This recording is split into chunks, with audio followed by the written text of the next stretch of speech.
Manhands and Meatloaf. Episode, if I'm not mistaken, episode the 7th. 7. My name's Steven. He's Mike. Really good to have you guys back. Tonight's a big night. We have someone here live with us. Ike Clemens is here. He's going to be joining our conversation. Ike, how are you doing? I'm doing great. It's good to have you. We're going to actually jump right in and test your knowledge. Here we go. We're not going to stand on ceremony. We're going to get right at it. Buenos noches. We'd like to play a little game with Ike. Yeah. Called Famous Ikes. Since we have a famous Ike here with us tonight, we thought we'd quiz your knowledge on 5 other famous Ikes. Of course, Ike is a nickname. Yes. Right? For a couple things. We'll get into that just a bit. Are you ready? Do I have a phone a friend? No, but I might give you a hint. Is this full? Listen, let me just say right millionaire now. rules? I know these questions. And if you need a phone a friend, you have to leave immediately. I don't think you're going to need... Set your microphone down and get out of my house. Yeah. Okay. I've set you up for success. Okay. I feel like I have. That's good. Okay. Yeah. And if you answer 3 out of 5 correctly, then our caller will get a prize. It's like wait, don't tell me. It is. That's right. Except we can't say that. But I'll get Carl Castle. I'll be the Carl Castle. You'll be Carl Castle. That's You will right. be Carl Castle. Yeah. Okay, famous Ikes. Here we go. You ready? 1. Here we go. Here we go. Number 1, we certainly do like this Ike, and so did America when they elected him the 34th President of the United States. I believe that's Eisenhower. Yes, Dwight D. Eisenhower. They will get harder as we go on. No, they won't. Here we Don't go. believe that. No, I'll they take won't. Ikes for 200, Alex. For 200, Tina may have preferred to roll down the river on her own without the help of her husband. This famous Ike. That would be Ike Turner. Ike Turner. Nice, 2 ding, for 2. Ding, ding. You're doing very well. Well done. Thank you. Thank you. He understood the gravity of his work, as this famous Ike was a mathematician. Can you just stop asking the question? May I finish the question? You may. please? Sorry, yes, please do. As this mathematician and physicist, who held the Lucasian Chair of Mathematics at Cambridge University, a chair once held by... Now I know it. Now that you said Stephen that. Hawking. Right. Who is this famous Ike? That's old Ike Newton. Nice. Ike Newton. Old Yes, Ike nice. Newton. Well done. Okay, so I made these too easy. Well, let's try number 4. Is it? I'm gonna answer this one before we get there. Okay, give it. Is it Yitzhak Rabin? No. No. That's a good one, though. I thought about that. That's light years ahead of any of the last 2, yeah.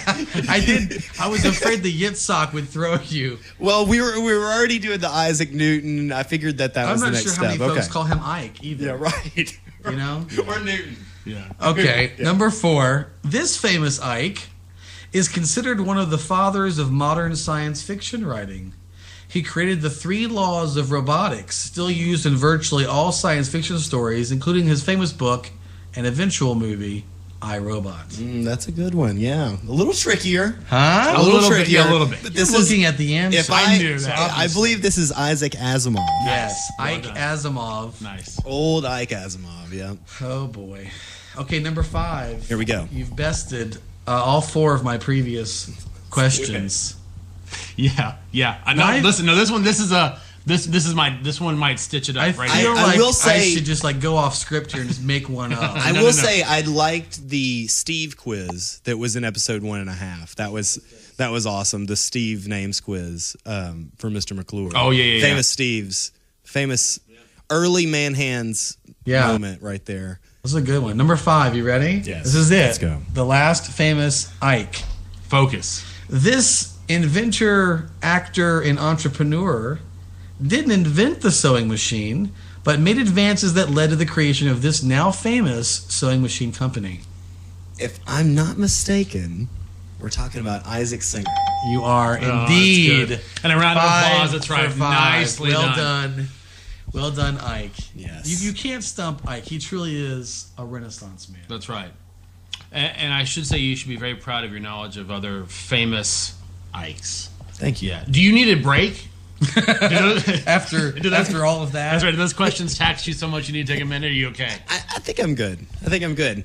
Okay, so to give just a wee bit of background, you are friends with us. I think with both of us via work initially. Is that accurate? Yes. Right, so you work here in the town we live in at a fireworks store. Has that come up yet in our conversations? I don't know. The fireworks supermarket. It may come up later. But anyway, how we want to tailor our conversation to some things we know you really enjoy. Talking about that was it's so gracious of you guys. Well, we do what we can. Manhands Meatloaf is nothing if not gracious and hospitable. So right away, I want to get political. Okay, here we go. Here we go. Right? This is good. I really want to talk about this. Here we go. 2016 is, in the political universe, just around the corner. Yes. Right? Our current president's second term, I've heard more than one person talk about how with each day that passes, his ability to do anything really kind of wanes, et cetera, et cetera. So let's look to 2016. Who do you want to see run? Not just for one party. If you want to try to play both sides, go ahead. But who do you want to see run in 2016? And if you want to go this far, who do you want to see win? If you want to. Wow. Like and the winner. Like 3 years out. I'm just saying, listen. We're picking a winner already? Yeah. Do you want to go ahead and call Super Bowl 53? Yes, yeah. Giants in overtime. Go. 2016, I want it to be Christie. I like Christie. I think he represents a more sane side of the Republican Party, of conservative politics. And I would like to see him get the eventual nod. Who's going to run with him? Who do you think? Wow, Christie's running mate. Wow, you want to talk about the right. minutia, right? I mean, who would be his running mate? I can't tell you. Bob Corker. But you know, the Republicans, don't they always seem to have, like, they play, you said no. No, I don't like no immediate, no. Don't they often, like Republicans, they kind of have a cue about who's going to run next. And it was Romney's turn this time. Right. And following, like, their pattern, isn't it kind of Paul Ryan's turn next time? I don't. Let me say this, though. Given the way the debates went for the Republican Party, let me say it this way. I would disagree with what you just said, based not on some philosophical sort of point of view, but based on how they handled their potential nominees through the debate process. In other words, Gingrich was the man of the hour for 10 minutes. Right. Perry was the man of the hour for about a minute and a half. And so it didn't seem like they knew from the start who they wanted. So eventually it came to be Romney's turn. But they don't seem to have the machine in place to really get behind one guy. Or is Ryan the guy to do that? Is that what you're saying? And you can jump in here after this. Wasn't Romney always kind of the guy? Oh. And these other were like the anti-Romneys. I mean, it was always kind of his. Yes. And the other guys were just playing for next time. I mean, they're playing for the running mate. They were playing for...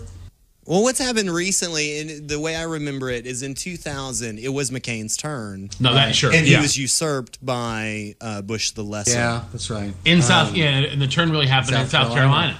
And it got nasty. It got really nasty. So I think that in recent Republican politics, and in Democratic politics as well, I mean, in 2008, it was clearly Hillary's turn, and instead she was usurped by it's true. Our president now. So I think when you're the man of the moment, you can flip all the rules, or the woman of the moment, you can flip all the rules upside down and, take your spot at the table. If we were going to say that it was someone's turn or that they could be the man of the moment, if there's a real resurgence in the Tea Party, we'll see Rand Paul. I like to call him Rand Aqua Buddha Paul. You guys can do a little Google search on that and get to the heart of that matter. But yeah, if it could be his moment in the sun. So let's do this. Each of us choose your top 3 Republican candidates, then we'll move to the Democratic side. Now, okay. Who do you think, top 3 guys or women that you think will run? Or will run or want to run? Will run. Okay.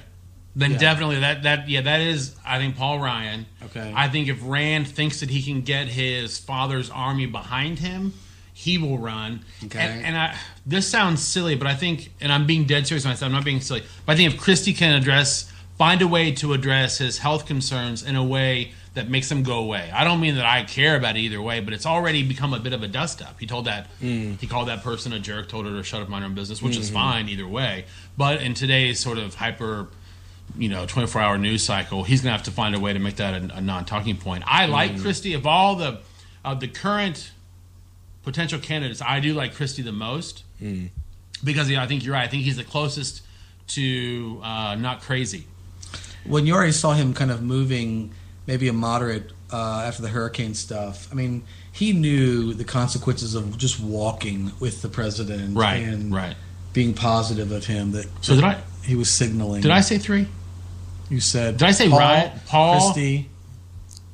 Paul, Christie, and Ryan. Yeah. 'Cause I think you're right. I think Ryan may not presume this to be true, but I think many people think that he should be because the Ryan budget, vice president, he's young, et cetera, et cetera, et cetera. Okay. That's my 3. You. Okay, I'll give 3, and I'll go a little bit. I'll give a couple that I think are outside because I think sometimes the voices that we hear right now, some of them will be around, some of them will not. That's true. Okay, I don't think. Oh, I forgot Jindal. Dang it. Go ahead. Sorry. I don't think he's going to be around. Okay, you don't. Oh, Bobby, no. He was horrible with the Republican response. He doesn't seem to do well, like speaking like that. Okay. I think Christie's going to be in it. I think he has something there, and he's got people to back him. I think another one. Here you go, Nikki Haley. Yeah. Is that South Carolina governor? South Carolina, because I think they want someone like that. They think they need to like do better with women voters. She's from the South. She has some Tea Party chops, right? But she's not like eat up with it like some of them are. She's not dropping her G's. She hasn't practiced witchcraft. She cannot see Russia from her backyard. She's not a witch. She's not a witch. Right. Fingers crossed. So, and here's my third one. You ready? Yes. And I mean, I'm going like what I want to see, kind of. I think it'd be fun. What are you gonna say? It's Todd Aiken. Todd Aiken for president. No, Jeb Bush. Old Jebber. I don't think he'll do it. I don't know if he will, but I think he's an interesting person. I think, there's all kinds of Bush baggage because of his brother. But I think he's an interesting guy. He's a smart guy. If you hear him talk, he doesn't talk like his brother. No. If that's a positive or negative for you, I don't know. But, I mean, he does talk differently, fluent in Spanish. I don't think we can underestimate, like, there could be some... He's married to or is a Roman Catholic. Yes. He married into a... prominent family from Puerto Rico.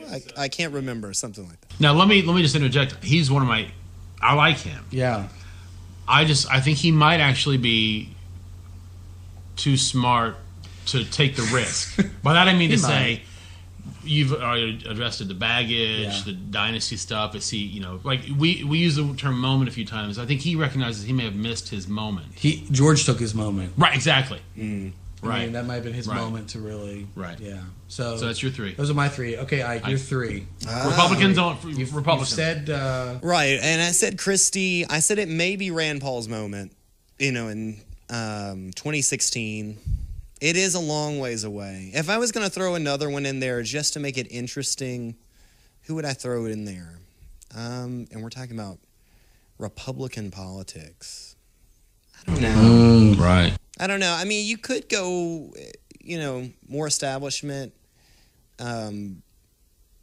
with Jeb Bush. I always think Bloomberg is an interesting figure. He wouldn't run well. He's been rumored to run before. I mean, I'm just completely throwing stuff up but the against base wall. wouldn't have him though, would because they? of his social issues. Yeah, I don't think the base would. And he just hates cola. Come on, guys. That is un-American. There's, I think what's really interesting to me is what happened with the Whig Party. Are the Republicans the Whigs? Are they being outflanked by the Tea Party? Is the Tea Party really what's going to go forward? And are the people who are self-identified as Tea Partiers, do they hate the party of Lincoln? Let's think about that for a second. When I was a kid, this time of year, we used to have Lincoln Day dinners. My dad was really involved in Republican politics. We had mugs with Lincoln on it. They were very proud of Lincoln's heritage. Really? I do not believe today that self-identified conservatives would say, we are the party of Lincoln. Wow. We're the party that suspended habeas corpus. We're the party that released other people's property. To go fight. No, I totally, They would not do that. So I think that there's I don't know how proud modern day Republicans are of their own party, or modern day conservatives are of the Republican legacy, to be honest. It seems like a milquetoast legacy, and they want to be extreme. They want to be They really do want to patriots. be kind of political badasses a little bit. Right. I mean, ultimately, right? They want to be kind of, Well, they've kind of... Some of them are more libertarian than they really are even Republican. Right. And you get a lot of people who would say, well, I'm really a libertarian, but I have to kind of find myself in the Republican Party. And I think that kind of waters it as well. It's funny you mention... I mean, Nixon was not a libertarian. No. I mean, his policies and stuff, he would be considered a Democrat. No, and he wasn't accepted by the. He was not accepted by the Republican, mainstream or the intelligentsia at that time. He was always fighting to get acceptance. Mm-hmm. Well, if you look at something as simple as the fact that Reagan raised taxes, Grover Norquist would not like Reagan now. Yeah. You know what I mean to say? Reagan wouldn't even fit. And I remember you mentioned growing up, my dad, I'm pretty sure, may have at one time prayed to Ronald Reagan. I mean, he loved, and when I first, I'll give you, I guess this will sort of give it all away, which I know it's gauche sometimes to talk about who you voted for. I don't really care. But when I first voted, when I voted in, I guess it'd been 2004, I thought about my dad and what he would have thought of my vote and how he would have been kind of maybe sad or whatever. But then I think, I don't know who he would have voted for because his party looks so different now than when he was a young man and then a grown man and then obviously sort of, Reagan and Bush 41. That's an interesting point. It's a totally different look now. The nation, as a result of Republican Party machinery and recruiting the evangelical, the rank and file right out of the pews in evangelical churches to come and vote for what the Republican Party wanted, the entire country has shifted to the right. Yeah. I know that blows everybody's mind. Right. Because we're all going straight to hell in a cracker. Right. It's never been worse. Right. And this is something I talk about with my wife all the time. It's never been worse, right? Well, for white guys. Right. Right. Okay, if you were lynched because you ate at the wrong lunch counter, right. You don't think this is the worst time ever. Sure. No. Okay? Yeah. If you're a woman and you can own property and you can, do whatever you want, you don't think this is the worst time ever. That's a good point. But for white guys, for, patriarchy... Well, sure, yeah, and to bring the worst time ever. To bring that full circle with the conversation we had a few episodes back, I think that speaks to the level of fear that drives so much of, to borrow your term, the political machinery. But let's stop it there and move on to the Democrats so we don't lose time. Top 3 Democrats now for 2016. I'll start. Yeah. Oh, now this is tricky because this a want versus no. Come on. Right, so you have, obviously, Hillary Clinton, but it's tricky because you don't want to use the term prohibitive whatever because that happened to her in 2004. Right? Or 2008. I guess it's 2008. I had my years wrong. Anyway, I'd say Hillary Clinton is going to, I think Biden's going to want to. Yeah. But then you have to think, what is everybody else going to do if Clinton does? Are they all going to kind of get out of the way? And she could clear the room. I think so, too. But I'll say Biden anyway. And I'm trying to think of someone sort of, surprising or someone, from left field, no pun intended. And I'm having a hard time thinking this. If I'm not mistaken, I read a piece today that said that Hillary Clinton was beating both Christie and a generic Republican in polling right now in Georgia. You're kidding. And that generic feels really bad right now, doesn't he? Yeah, right. I mean, that's a problem. If you're, Tea Party guy, conservative guy, one of the Koch brothers, you don't like to hear that. Okay. So I've only got 2. You only got 2. I'll do Clinton, Biden. I don't really know where else to go. I feel unimaginative. That's all I have. I think Clinton's going to run. I think Biden's going to run. And if I had a third, I don't. But let me stop you. You think Biden will run even if Clinton does? I think he will run. Okay. I don't know. I'm not an insider, so right. I don't know. But some of these folks don't like each other. No, totally right. Right. I mean, it was kind of rumored that the Obamas and the Clintons did not like each other, and they've kind of mended fences and got Bill's help, and so I wonder. I wonder if Biden's probably a part of that camp, and he may feel, look, I'm the vice president. I should be allowed to at least run. Or show up at the debates to have a chance to good point. To flash my smile and whatever. Good point. The third one, I don't know. I'm just completely, just for fun. I wonder if John Kerry would run again. Oh. And only because people do run again after losing, and he's taking a break, and now he's just got in this cabinet position. Yeah. So he expands his He'll have his exposure resume increase, a bit, and he has a chance to maybe be in the public eye, maybe in a good way, maybe not, depending on what happens, I guess. Right. But I'm just curious. I wonder if he considers having a run at it again. But then again, the Clintons have a lot of friends, and they may clear the room, so to speak, based on just political clout. Yeah, just say you're not running. Sorry. I did think of a third one real quick. Yeah, yes. Charlie Crist. Is that his name? The former governor of Florida, now officially a Democrat. Right. Super popular at the time, sure. But Go ahead, Ike. And he wouldn't be beholden to any kind of... My number one would be Nobel Prize winning ex-Department of or ex-Secretary of Energy Stephen Chu. Okay. Who, in an Onion story, reported waking up after a night of drinking with a photovoltaic cell that he did not know. That's pretty good. So that's a good call, though. Yeah, I thought you were going to go with Krugman. I was going to die. And then I was going to say Krugman, too. Then he actually addressed the Onion story because he had a sense of humor. I mean, the truth about it is there's Hillary. Yeah. And Diamond Joe, crazy Joe Biden, biker Joe Biden. Yeah. He is up a creek. Uncle Joe. It's not going to happen. I don't think he'll even run. I really think that don't. she will clear the field. I do, too. And the thing is, there's nowhere for him to go. He can't be like, oh, I'll be your...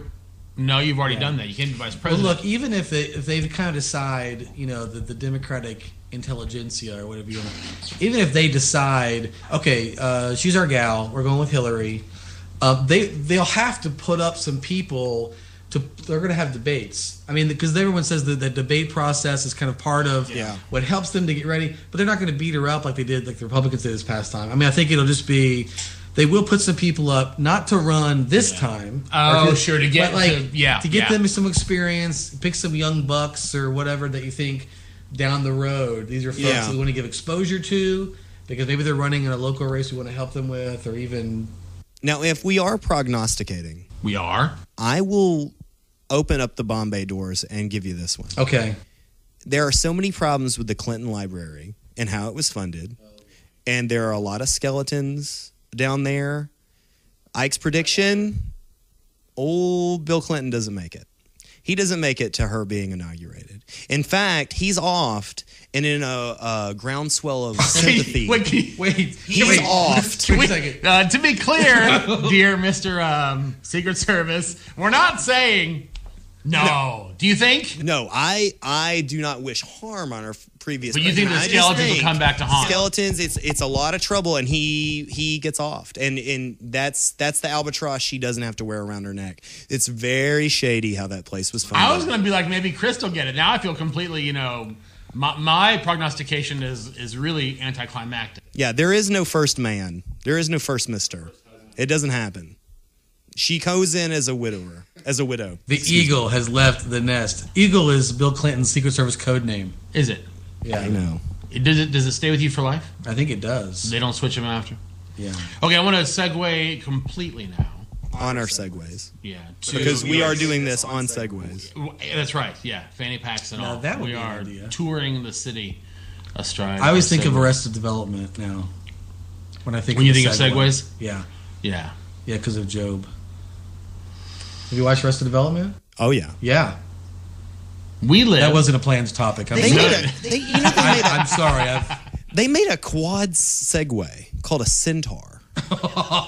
Lesser known Segway product. This is Wait, awesome. lesser known Segway. Lesser if you can known- believe it, folks, there's a lesser known Centaur. Segway. Yes. Okay. So you could raise it up on two wheels, and there were two wheels in front of you, or you could lean over and what is the word I'm looking at? You could go on forward. Was this meant to be an aid to individuals who had mobility issues, or was it purely because in there? I think it was in there recreational. I okay. think it's more sporty. Because that inventor. There's a picture we're looking Of at the it Centaur? now of the Segway. That's Centaur. way better than the regular Segway, by the way. It's like a bicycle. Like Yeah, a I would four-wheeler. totally. Yeah, I would totally. Dean Kamen, genius. Yeah, didn't Dean Kamen work on something for folks who have mobility issues? Yeah, that it was use called a the smaller wheel, iBot. yeah. The iBot chair, and yeah, It goes upstairs and it kind of does everything. Incredible Home. If you guys are Googling at home, should we just do the tone, like when you turn the film strip? Yes. Boom. This is something you'll need to research. Dean Kamen's house. Oh, that's good. He's genius. Wow. Boom.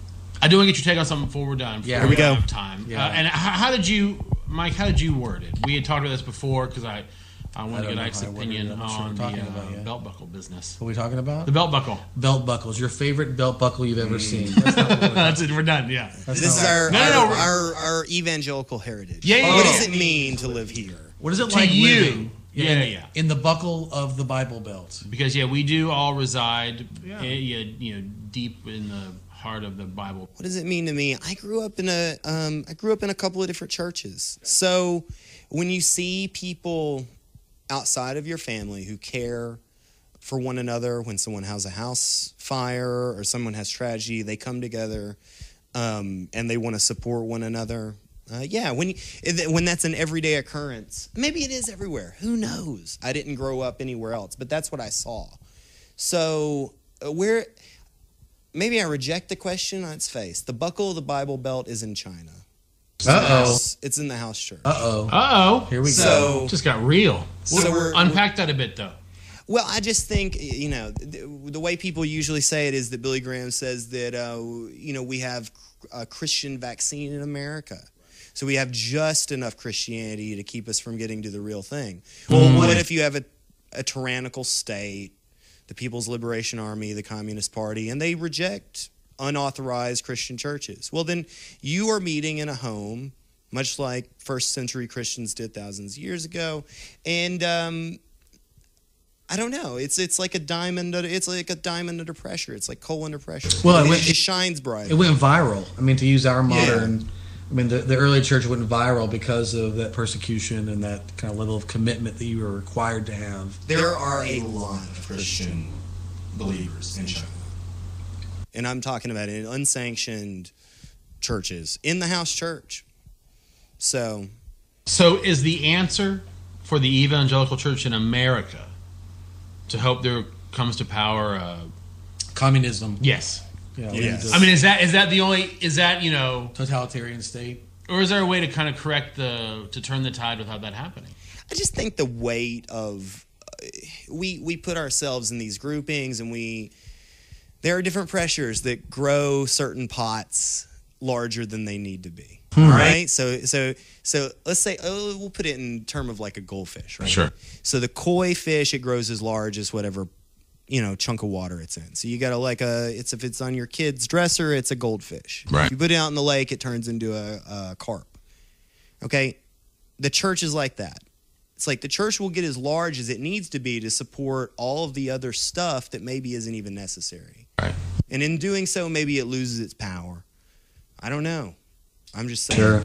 But in the house church, there's no building to pay for. There's no this to pay for. There's no that to pay for. There's no child care. You got your baby on your lap. Right. All right? Right. So your neighbor gets the Holy Spirit. You got your baby on your lap. Somebody's sticking a pretzel in their nose. Right. Your kids sticking a pretzel in That's their good nose. times right That's there. real. Yeah. That's real. That's real. You're preaching to the choir right You now. worship and you garden together in your community garden. I don't know. I've been in a house church like once, and it was great. I loved it. It's more convenient when there's childcare. Yeah. It's more convenient when there's printed materials, but I don't know. Yeah, I think those are good thoughts, good things to think about. Sorry about the carp koi thing. That went on too long. Carp? It was koi? no, it was beautiful. No, I liked it. Yeah, I was seeing. I don't like carp. I don't really care for carp. I think the koi are beautiful though. Yeah, the imagery was nice, lovely. Yeah, nice no, colors. Here's what I'm thinking. While you're talking, I'm thinking about.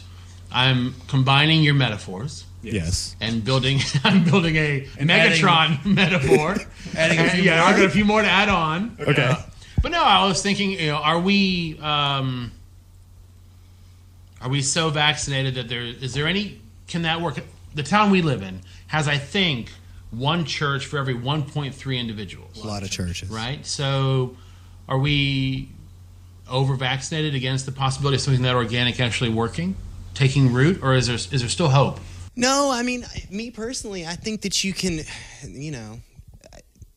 is Ike the apostate jerk on the podcast? I mean, I think there's a way to separate let me stop you. I think that role's taken. Yeah. I think Steve took that job. This could be, I think there's a way to separate away,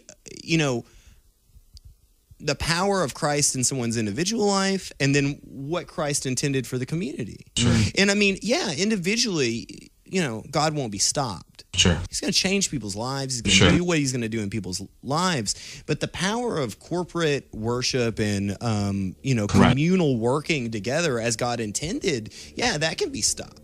In a church on every corner and all the selfishness and all the abuse and mistrust and all that, and just the silliness. Sure. I mean, all of that, I think it could stand in the way of what the communal vision or what the greater vision is. And then you've got a lot of individuals, in their prayer closets that are being changed. Sure. They're picking up their cross every day. But then they wish there was something greater that they could plug it. Listen, last question, Ike. You ready? Here we go. Will you come back and talk to us again sometime? Great. Listen, it's been good having you. At Manhands Podcast. Follow us on Twitter, Facebook.com, Manhands and Meatloaf. My name's Steve. He's Mike. Ike, thanks. Take care.